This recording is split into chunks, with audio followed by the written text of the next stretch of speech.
General knowledge के लिए channel subscribe जरूर करें। हवाई जहाज का आविष्कार किस देश को माना जाना है?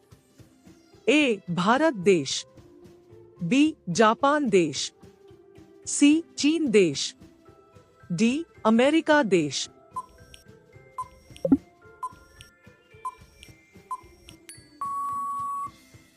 आपका सही जवाब है डी. अमेरिका देश।